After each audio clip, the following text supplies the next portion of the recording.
कृष्णा।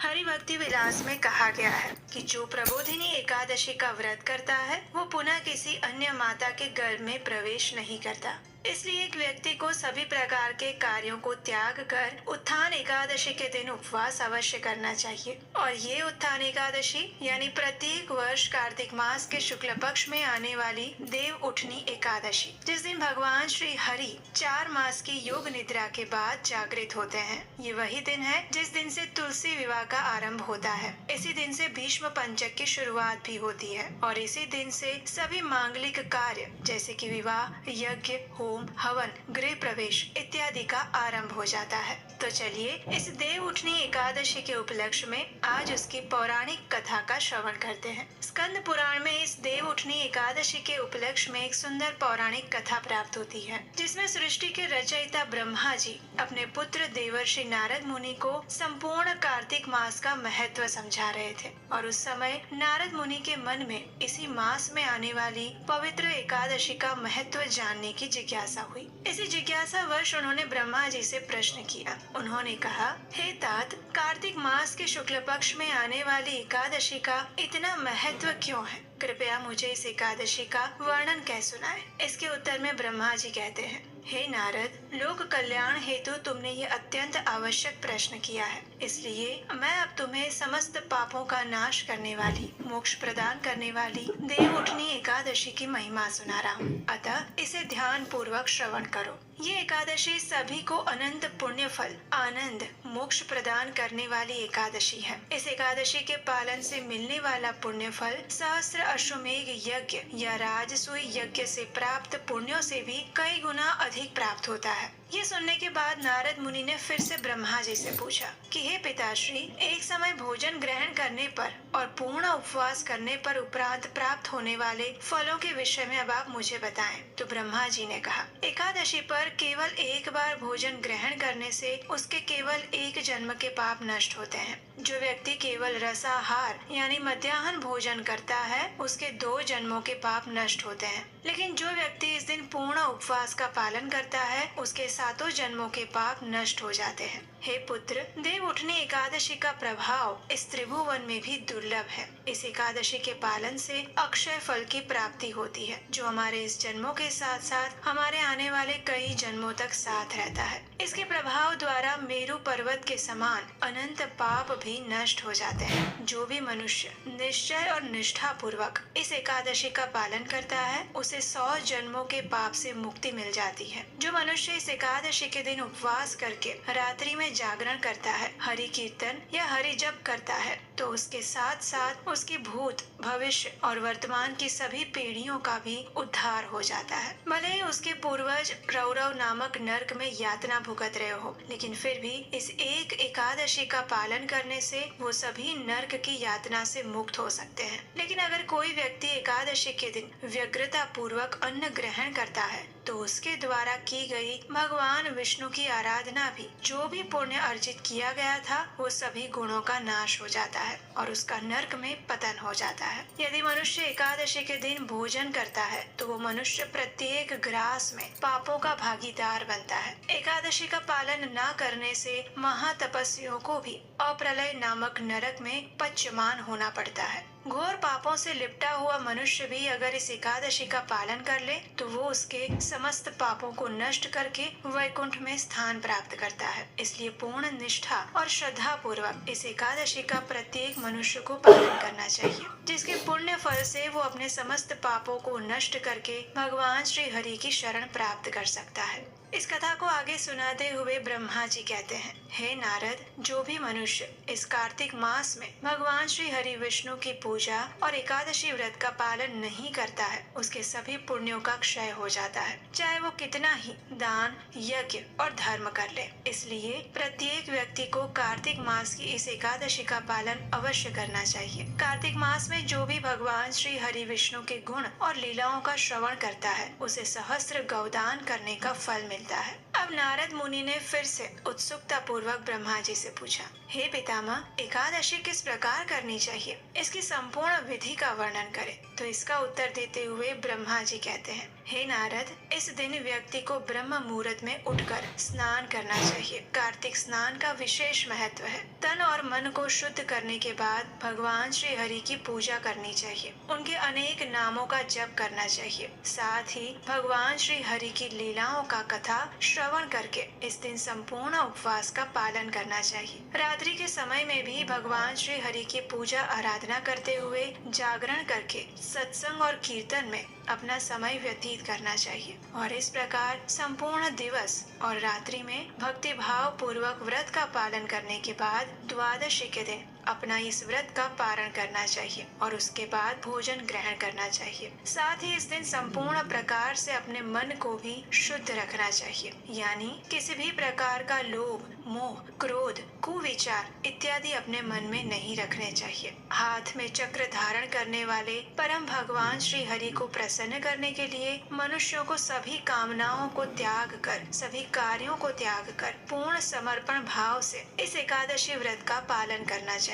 जो मनुष्य इस दिन व्रत करता है वो ज्ञानी है, सच्चा योगी है, तपस्वी और इंद्रियों को वश में रखने वाला माना गया है। वह इस संसार का उचित आनंद लेता है और उसे अवश्य ही इस मोक्ष की प्राप्ति होती है, जो बड़े बड़े ऋषि मुनि और ध्यानियों के लिए भी दुष्कर होता है। ये एकादशी व्रत भगवान जनार्दन को इतना प्रिय है कि वे इसे करने वाले व्यक्ति को वापस अपने धाम बुला लेते हैं। देव उठनी एकादशी पर व्यक्ति को कपूर, फल और सुगंधित फूलों, विशेष रूप से इस दिन कदम्ब पुष्प से भगवान श्री कृष्ण की पूजा करनी चाहिए। इस प्रकार भगवान की पूजा करने वाले व्यक्ति को कभी भी यमलोक के दर्शन नहीं करने पड़ते। इस महत्वपूर्ण दिन पर व्यक्ति को अपने सभी कार्यों को एक तरफ रखकर मात्र भगवान श्री हरि की भक्ति, भजन, उनके नाम जप और कीर्तन में अपना अधिक से अधिक समय व्यतीत करना चाहिए। इस दिन भगवान को कई प्रकार के फल अर्पित किए जा सकते हैं। उन्हें शंख के जल से स्नान करवाना चाहिए या फिर पंचामृत और तुलसी पत्र रखकर भगवान श्री हरि का अभिषेक करना चाहिए। इससे भगवान श्री हरि अत्यंत प्रसन्न होते हैं। इस दिन जितना हो सके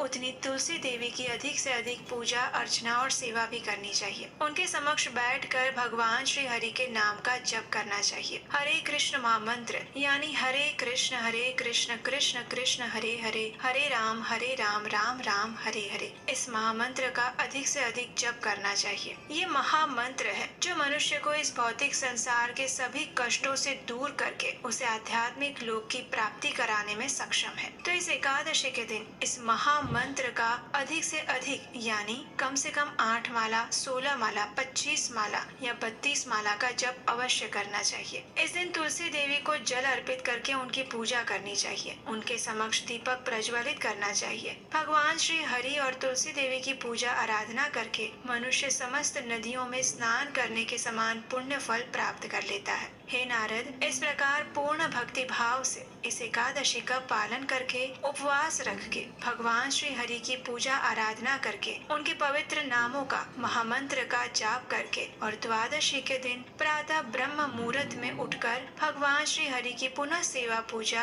ब्राह्मणों को भोजन और दान देने के बाद मनुष्य को अपना पारण करना चाहिए। उसके कई जन्मों के पाप इस प्रकार व्रत विधि पूर्वक एकादशी का पालन करने से नष्ट हो जाते हैं। जो भी मनुष्य इस प्रकार संपूर्ण विधि विधान के साथ एकादशी व्रत का पालन करके द्वादशी पर इसका पारण करता है, उस व्यक्ति को भगवान श्री हरि की कृपा अवश्य प्राप्त होती है और उसके अंतिम समय पर भगवान श्री हरि के पार्षद उन्हें स्वयं भगवत धाम ले जाने के लिए आते हैं। इस प्रकार ब्रह्मा जी के मुख से एकादशी का संपूर्ण वर्णन और महिमा सुनने के बाद नारद मुनि ने अपने आप को कृतार्थ समझा। धन्यता का अनुभव करते हुए इस एकादशी का व्रत संकल्प लेते हुए वे अपनी आगे की यात्रा पर निकल जाते हैं और आगे जाकर नारद मुनि ने इस एकादशी के ज्ञान का संपूर्ण पृथ्वी में प्रचार किया। इस देव उठनी एकादशी कथा के विषय में हमारे शास्त्रों में कहा गया है कि जो भी मनुष्य इसका मात्र श्रवण भी करता है उसके भी समस्त पापों का नाश हो जाता है। वो अपने आध्यात्मिक जीवन में प्रगति करता है और इसीलिए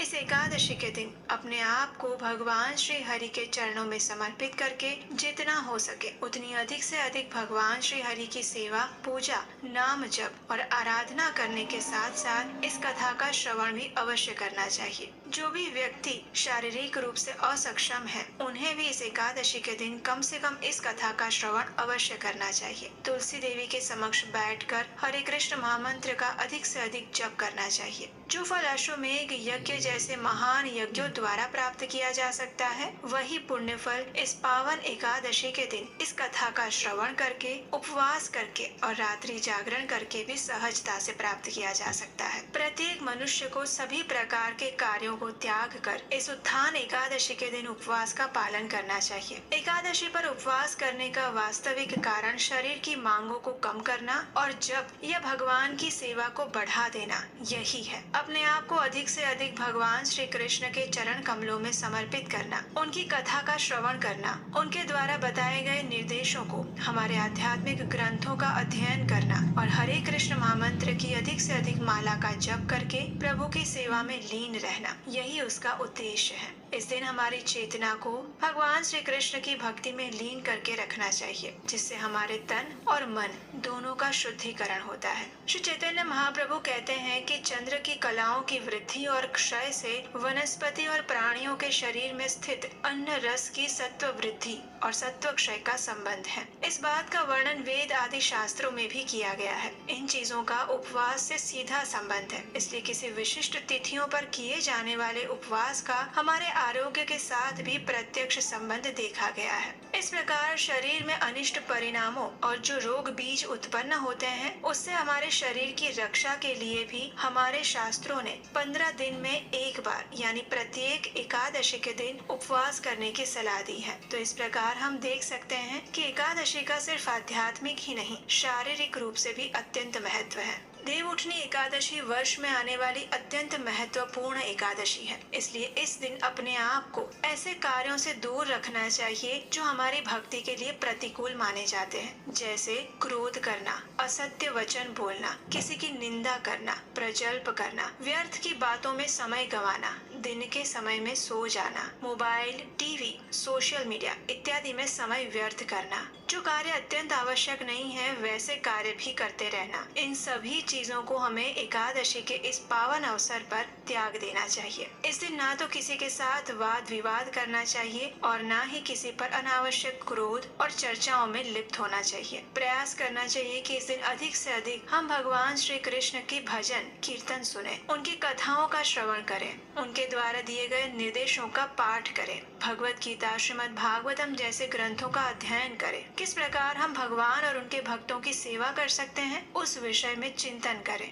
और भगवान की दिव्य लीलाओं का स्मरण करते रहें। इसी प्रकार से हमें इस देवउठनी एकादशी व्रत का पालन करना चाहिए। तो ये थी देवउठनी एकादशी यानी कि उत्थान या प्रबोधिनी एकादशी की संपूर्ण पौराणिक कथा और उसके महात्म्य का वर्णन, जो हमें सीधे ब्रह्मा जी द्वारा आज श्रवण करने को मिला है। इस देवउठनी एकादशी का पारण करने की भी एक विशेष विधि है, और वो विधि क्या है के लिए एक अलग वीडियो में लेकर आएंगे। तो उसे सुनने के लिए अगर अभी तक आपने इस चैनल को सब्सक्राइब नहीं किया है तो इस चैनल को सब्सक्राइब करके रख लीजिए। आपके द्वारा एक बार इस चैनल को सब्सक्राइब करने से आपको अधिक नुकसान नहीं होगा, लेकिन इससे ऐसे लोगों को फायदा अवश्य होगा जो प्रमाणभूत रूप से इन वैदिक कथाओं को सुनना चाहते हैं। तो इन कथाओं को अन्य लोगों तक भी शेयर कीजिए। आप भी इस चैनल को सब्सक्राइब कीजिए और दूसरों से भी करवाइए। वर्तमान समय में हम देख रहे हैं कि सनातन धर्म की शिक्षाओं का प्रचार तो बहुत हो रहा है, लेकिन उसकी प्रमाणभूत शिक्षाओं को कितने लोग आत्मसात कर पा रहे हैं। तो हमारे इस चैनल का उद्देश्य यही है कि हम अपनी वैदिक शिक्षाओं को यथारूप में यानी कि बिना किसी मिलावट के प्रमाणभूत रीति से शास्त्रों से उसका अर्थ और सार निचोड़ कर आपके समक्ष सरलता से प्रस्तुत करें, जिससे ये आपके लिए और जनमानस के लिए उपयोगी साबित हो। अगर आपको हमारे द्वारा किया जा रहा ये वैदिक प्रमाणभूत ज्ञान का प्रचार कार्य अच्छा लग रहा है तो आप इस कार्य को आगे बढ़ाने में हमारी आर्थिक सहायता भी कर सकते हैं।